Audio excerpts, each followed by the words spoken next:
नमस्कार साथियों, आज हम पढ़ेंगे प्रश्नावली 5.2 अनुपात एवं समानुपात के उदाहरण और प्रश्नावली 5.2 का प्रश्न क्रमांक 1।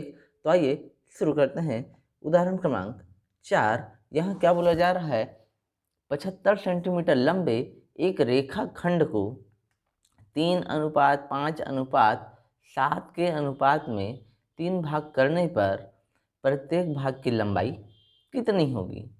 ऐसे प्रश्नों को हल करने के लिए आपको क्या करना है, जो प्रश्न दिया गया है उसी को शुरू करना है। तो क्या दिया गया है, 75 सेंटीमीटर लंबे रेखाखंड को 3:5:7 के अनुपात में बांटने पर प्रत्येक भाग की लंबाई जो है वो मान लेते हैं कितना होगा, क्रमशः 3 के, 5 के व 7 के होगी। अतः 3 के प्लस 5 के प्लस 7 के मतलब इन तीनों को जोड़ने पर वो बराबर होगा किसके, 75 सेंटीमीटर के। तो जोड़ देंगे 3 के प्लस 5 के प्लस 7 के बराबर 75, 7 5 12 और 3 15 के बराबर हो जाएगा 75। हमको के का मान ज्ञात करना है तो 15 को कर देंगे इधर 75, तो ये हो जाएगा के बराबर 75/15 और ये कट जाएगा 15 एकम और ये 15 पंचे, तो के का वैल्यू मिल जाएगा 5। अब रेखाखंड की हमको लंबाई चाहिए, तो पहले खंड के लिए 3 की, तो यहाँ पर के का वैल्यू रख देंगे, उसे क्या लिखा गया है। अतः रेखाखंड के एक भाग की लंबाई 3 के अर्थात 3 गुणा के की जगह रखेंगे 5, तो 3 गुणा 5 बराबर हो जाएगा 15 सेंटीमीटर। दूसरे भाग की लंबाई 5 के, तो 5 और के की जगह रखेंगे 5, तो 5 पंचे 25 सेंटीमीटर। इसी प्रकार से तीसरे भाग की लंबाई 7 की अर्थात 7 गुणा 5, तो 7 पंचे 35 सेंटीमीटर है। इसके आधार पर आप चाहें तो करके देखें वाला ये जो प्रश्न है इसको हल करने का प्रयास कर सकते हैं। यहाँ क्या दिया गया है, 651 रुपये को अमित, अनिल व अंकिता में इस प्रकार बांटिए कि अमित को प्राप्त 1 रुपया पर अनिल को 5 रुपये तथा अंकिता को 25 रुपये मिले। मतलब जब अमित को 1 रुपया मिल रहा हो उस समय अनिल को 5 रुपये मिलना चाहिए और अंकिता को 25 रुपया। तो इनका जो अनुपात होगा वो होगा 1:5:25। तो तीनों को जोड़ लेंगे 25, 35 और 31, तो 31 के बराबर हो जाएगा 651 और यहाँ से के का वैल्यू निकाल करके आप इस प्रश्न को हल कर सकते हैं। इसके बाद हम आते हैं उदाहरण क्रमांक 5। तो उदाहरण क्रमांक 5 क्या कह रहा है, ये देखेंगे।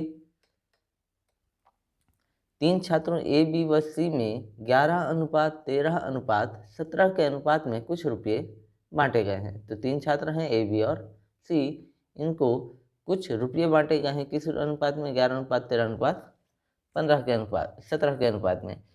यदि छात्र ए को कितना मिल रहा हो, 451 रुपये, तो बताइए छात्र बी व छात्र सी को कितने रुपए मिलेंगे तथा कुल कितने रुपए बांटे गए। तो जब 11 अनुपात है उस समय 451 रुपया ए को मिल रहा है, तो 13 अनुपात और 17 अनुपात में बी और सी को कितना रुपया मिलेगा और तीनों को मिला करके कितना रुपया मिला या बांटा गया। तो इसको हल करने के लिए आपको क्या करना है, जो 3 छात्र दिए गए हैं ए, बी, सी, इनमें माना जो अनुपात है वो क्या है, 11 के, 13 के व 17 के रुपये बांटे गए। यदि छात्र ए को 451 रुपये मिले हैं तो छात्र का हिस्सा जो है, छात्र ए का हिस्सा 11 के हो जाएगा और ये बराबर हो जाएगा 451 के। तो हमको क्या करना है, के का वैल्यू फाइंड करने के लिए इस 11 को कर देंगे इधर 75, तो के बराबर क्या हो जाएगा, 451/11 और 11 से इसको भाग दे देंगे तो 11 एकम 11, 11 चौक हो जाएगा 44, यहाँ बचा 1, ये 1 इस 1 से मिलके हो जाएगा 11, तो 11 एकम 11, तो के का वैल्यू मिल जाएगा 41। अब जब के का वैल्यू मिल गया तो हम बी और सी का निकाल सकते हैं, तो उसको लिखेंगे। अतः छात्र बी का हिस्सा 13 के मतलब 13 गुणा के की जगह रख देंगे 41, तो 13 गुणा 41 बराबर 533 रुपये। ये किसको मिला, बी को। इस प्रकार से छात्र सी का हिस्सा क्या हो जाएगा, 17 के मतलब 17 गुणा 41, के की जगह 41 रखेंगे और इन दोनों का मल्टीप्लाई करेंगे, गुणा करेंगे तो आ जाएगा 697 रुपये। तो ए को मिला 451, बी को मिला 533 और सी को मिला 697। तो कुल बांटे गए रुपये जो है क्या हो जाएंगे, तीनों को योग कर देंगे और लास्ट में तीनों को जोड़ेंगे तो ये आ जाएगा 1681 रुपये। तो इस प्रकार से ये होगा आपका उदाहरण क्रमांक 5। अब देखते हैं उदाहरण क्रमांक 6। ये क्या कह रहा है, क्या 63,000 रुपये को 3 छात्रों ए, बी व सी में 5:7:9 के अनुपात में बांटकर 500 रुपये के नोटों में वितरित कर सकते हैं? यदि हाँ तो बताइए प्रत्येक को कितने कितने रुपये मिलेंगे। मतलब इन तीनों को रुपये बांटना है और अनुपात होना चाहिए 5:7:9 और इनको सबको 500 रुपये के नोट में ही हमको बांटने हैं। तो कैसे करेंगे, जो दिया है उसी का उपयोग करेंगे। छात्र ए, बी व सी को 63,000 रुपये बांटने से प्रत्येक को क्रमशः 5 के, 7 के व 9 के रुपये मिलेंगे, अर्थात 5 के प्लस 7 के प्लस ये 9 के हो जाएगा, बराबर हो जाएगा 63 और तीनों को योग करेंगे तो 9, 7, 16 और 16 5 हो जाएगा 21।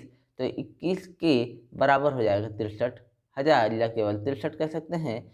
और यहाँ से के का वैल्यू निकालने के लिए 21 को कर देंगे इधर 75। तो ये हो जाएगा के बराबर 63/21,000। इसको काट देंगे, 21 एकम 21 और 21 तिया 63।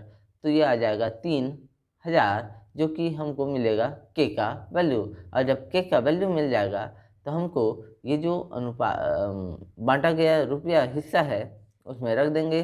तो छात्र ए को 5 के मतलब 5 गुणा 3,000 रुपये अर्थात 5 दिया 15,000 रुपये मिलेंगे। छात्र बी को 7 के मतलब 7 गुणा 3,000 अर्थात 7 दिया 21,000 रुपये मिलेंगे। और छात्र सी को 9 के अर्थात 9 गुणा 3,000 बराबर 27,000 रुपये मिल जाएंगे।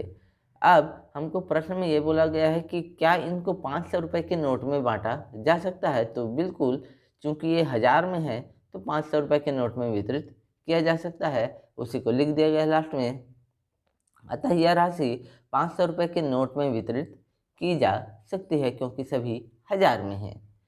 इसके बाद देखते हैं उदाहरण क्रमांक 7। तो उदाहरण क्रमांक 7 क्या कर रहा है, किसी व्यवसाय की साझेदारी में व्यापारी ए व बी की पूंजियों में 3:2 का तथा व्यापारी ए व सी की पूंजियों में 2:1 का अनुपात है। व्यापार में ए, बी व सी को कुल कितना 1,78,100 रुपये का फायदा होता है। इन्होंने पूंजी लगाया और पूंजी लगाने के बाद जब व्यापार किया तो व्यापार में तीनों का कुल 1,78,100 रुपये का फायदा होता है। तो अब ये जो फायदा है उसको ए, बी व सी कितना कितना हिस्सा में लेंगे या इन तीनों को कितना कितना हिस्सा मिलेगा, यह प्रश्न पूछा जा रहा है। तो इसको हल करने के लिए लिखने वाला काम ज़्यादा होगा। कैसे, चूंकि व्यापारी ए व बी की लागत पूंजियों का अनुपात 3:2 है। प्रश्न में दिया गया है ए व बी की पूंजियों का अनुपात 3:2 है और ए और सी की राशियों का अनुपात जो है कितना है 2:1 है। इसलिए इनका पारस्परिक अनुपात निकालने के लिए ए के साथ संबंध को समतुल्य बनाना होगा। हमको क्या करना है, ए के साथ दोनों को समान बनाना पड़ेगा क्योंकि यहाँ ए का अनुपात जो है 3 है जबकि यहाँ ए का अनुपात कितना है 2 है। तो ये दोनों ए को हमको क्या करना है, समतुल्य बनाना है। यही मुख्य लाइन है, ए को समतुल्य बनाना है।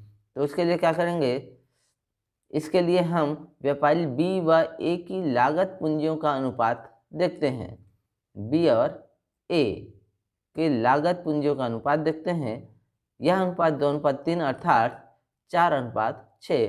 तो इन दोनों में हम क्या करेंगे, 2 से गुणा कर देंगे, ये जो दिया गया है बी का अनुपात यहाँ कितना है 2 है, और ए का अनुपात कितना है 3 है। तो हमको इन दोनों में क्या करना है, 2 से गुणा कर देना है। तो यहाँ करेंगे 3 को 2 से तो 3 दूनी 6, और यहाँ करेंगे 2 से तो 2 दूनी 4। तो ये हो जाएगा 4:6। व्यापारी ए व सी की लागत पूंजियों का अनुपात 2:1। इसमें हम कर देंगे 3 से गुणा, तो ये हो जाएगा 3 दूनी 6 और 3 एकम 3। अब जब इस अवस्था में देखेंगे तो हमारा जो तीनों का अनुपात है वो हो जाएगा समान। तो बी अनुपात ए अनुपात सी बराबर हो जाएगा 4:6:3। इसको और बेहतर तरीके से समझने के लिए हमको जो अनुपात दिया गया है उसको देखते हैं। ए व बी का अनुपात आपको दिया गया है ए अनुपात बी बराबर 3:2, और ए और सी का अनुपात ए अनुपात सी बराबर दिया गया है कितना 2:1। अब देखिए यहाँ ए जो है 3 है, जबकि यहाँ ए कितना है 2 है।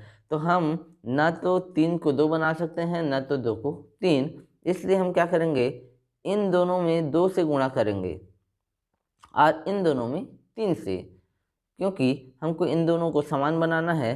तो यहाँ जब 2 से गुणा करेंगे तो ये हो जाएगा क्या 6 और 4 हो जाएगा, 3 दूनी 6 और 2 दूनी 4।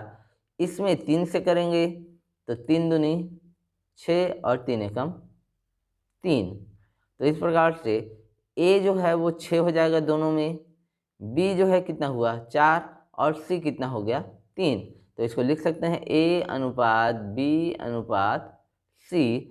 तो ए का आपका हो गया 6, बी का आ गया 4 और सी का आ गया 3।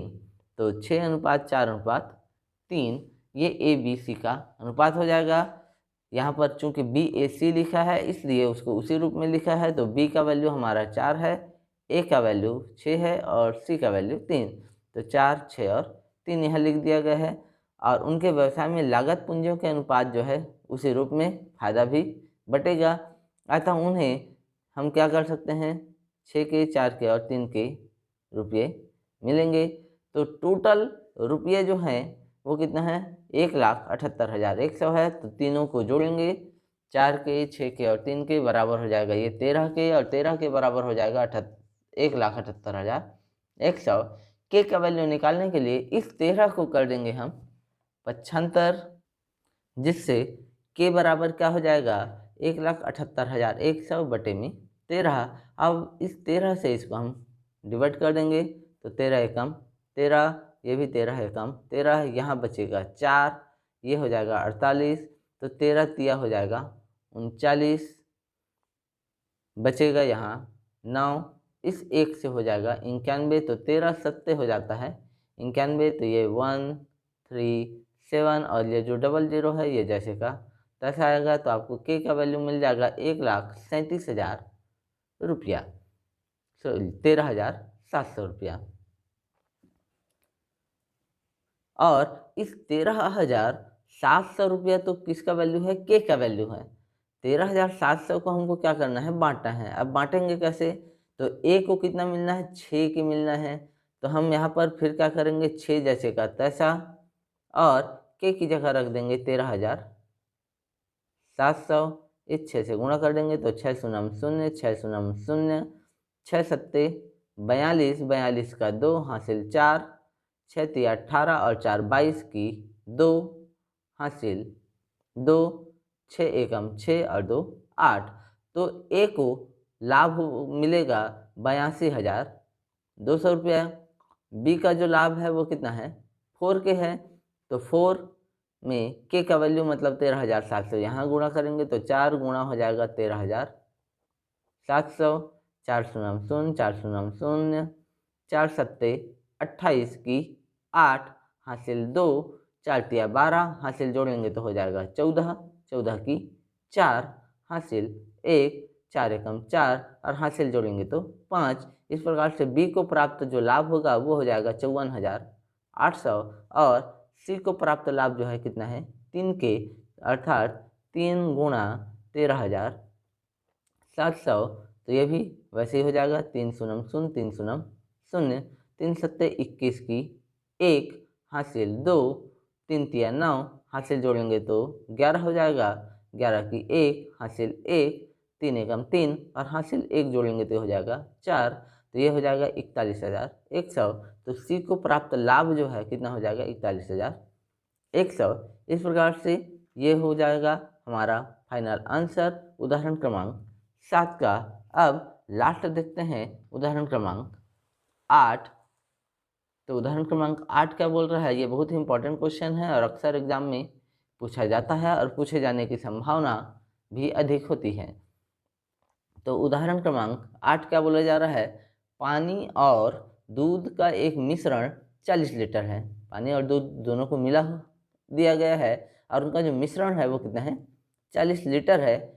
इसमें 10% क्या है पानी है, 40 लीटर में से 10% पानी है। बेचने वाले ने इस मिश्रण में और पानी मिला दिया, पहले ही 10% पानी था, इसमें और पानी मिला दिया। अब जब उन्होंने पानी मिलाया तो नए मिश्रण में कितना परसेंट पानी हो गया, 20% पानी है।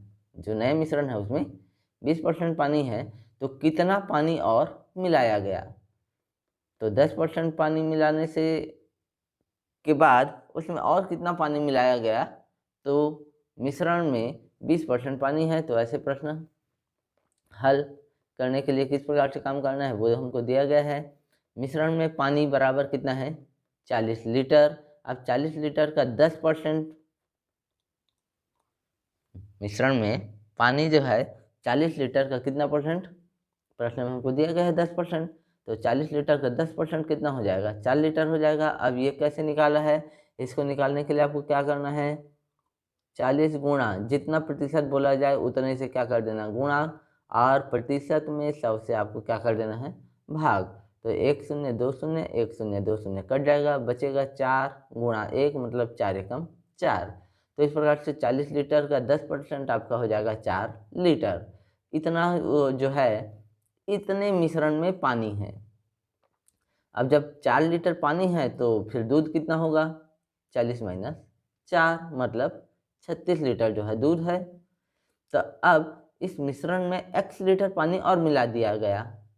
मान लेते हैं कि इसमें पानी और मिलाना है, तब नए मिश्रण में जो पानी होगा वो कितना हो जाएगा, पहले 4 था, अब x और मिला दिए तो 4 + x हो जाएगा। और दूध कितना होगा 36 लीटर, दूध तो उतना ही रहेगा, दूध तो नहीं बढ़ जा रहा है, तो 36 लीटर का है दूध है। इस नए मिश्रण में अब पानी का जो प्रतिशत है वो कितना हो गया 20%। अब पानी यदि 20% होगा तो दूध जो है कितना परसेंट हो जाएगा, तो साथियों 80%। अर्थात पानी और दूध का जो अनुपात है वो क्या हो गया 20:80। आज इसको यदि हम भाग दे दें तो 20 एकम 20 और 20 चौक 80। तो इसको हम 1:4 लिख सकते हैं। अतः पानी मतलब 4 + x और दूध मतलब 36, ये बराबर हो जाएगा 1:4 के। यहाँ से हमको क्या कर देना है, तिर्यक गुणा कर देना है। तो तिर्यक गुणा करेंगे तो 4 का गुणा होगा 4 से, तो 4 चौक 16 और 4 का गुणा होगा x से, तो ये हो जाएगा 4x प्लस जैसे का तैसा। इस 36 का गुणा होगा 1 से, तो 36 एकम 36। इस 16 को इधर क्या कर देना है 75, तो ये 16 इधर जाके माइनस हो जाएगा। तो आपको क्या बचेगा, ये 4x बराबर 36 माइनस 16 हो जाएगा। 36 में से 16 हम घटा देंगे तो ये मिल जाएगा 20। तो 4x बराबर 20 है। हमको x का वैल्यू यदि निकालना है तो इस 4 को कर देंगे इधर 75। तो x बराबर हमको क्या मिलेगा 20/4। इसको हम डिवाइड कर देंगे, 4 एकम और 4 पंचे, तो हमको x का वैल्यू मिल जाएगा 5। और x क्या चीज़ है, जो नए मिश्रण बनाने के लिए मिलाया गया पानी है। तो इस प्रकार से मिश्रण में 5 लीटर पानी और मिलाया गया। तो इस प्रकार से नए मिश्रण जो होगा उसमें 5 और 4 9 लीटर पानी हो जाएगा और कुल मिश्रण हो जाएगा 45 लीटर। इसके बाद हम आते हैं प्रश्नावली 5.2 का प्रश्न क्रमांक 1। तो यहाँ पर प्रश्न क्या बोल रहा है, किसी क्रिकेट मैच में 3 खिलाड़ियों ए, बी व सी के रनों की संख्या का अनुपात ए अनुपात बी बराबर बी अनुपात सी बराबर 1:2 के अनुपात में है। यदि तीनों खिलाड़ियों के कुल रनों की संख्या 364 हो तो प्रत्येक खिलाड़ी के रनों की संख्या ज्ञात कीजिए। हमको तीनों खिलाड़ियों के रनों की संख्या ज्ञात करना है। इसको भी हम उसी प्रकार से सरल तरीके से हल कर सकते हैं। कैसे, जो प्रश्न में दिया गया है उसी को लिखेंगे। तो 3 खिलाड़ी ए, बी व सी के रनों की संख्या का अनुपात हमको दिया गया है ए अनुपात बी बराबर बी अनुपात सी बराबर 1:2। तो हम इसको लिख सकते हैं ए अनुपात बी बराबर 1:2 और बी अनुपात सी बराबर भी 1:2। हम देख सकते हैं कि यहाँ b का वैल्यू 1 है और यहाँ b का वैल्यू कितना है, सॉरी यहाँ a का वैल्यू 1, b का वैल्यू 2, जबकि यहाँ b का वैल्यू 1 और c का वैल्यू 2 है। तो b का वैल्यू जो है यहाँ 2 और यहाँ 1 है। तो हमको b का वैल्यू दोनों में समान करना है। तो b का वैल्यू समान करने के लिए हम 2 को तो 1 नहीं बना सकते, लेकिन इस 1 को 2 बना सकते हैं। तो इसके लिए हम क्या करेंगे, उसी को यहाँ लिखा गया है, यहाँ ए अनुपात बी और बी अनुपात सी में b उभयनिष्ठ है, अतः इनके अनुपात भी उभयनिष्ठ होने चाहिए। इसलिए हम क्या करेंगे, b अनुपात c के अनुपात में 2 से गुणा कर देंगे। तो जब b से गुणा करेंगे तो b अनुपात c जो है यहाँ पर 1 है, 1 में 2 से गुणा करेंगे तो 2 हो जाएगा और 2 में 2 से गुणा करेंगे तो 4 हो जाएगा। उसी को हमने यहाँ लिख दिया है। 2 से गुणा करेंगे तो ये 2:4 हो जाएगा। अब देखेंगे तब a अनुपात b तो आपका 1:2 ही है और b अनुपात c जो है क्या हो जाएगा 2:4। अब देखेंगे a जो है 1, b दोनों में कितना हो गया 2 और c का वैल्यू 4। तो इसको हम लिख सकते हैं a अनुपात b अनुपात c बराबर 1:2:4। अब माना कि a, b व c के रन क्रमशः क्या है, k, 2k, 4k है।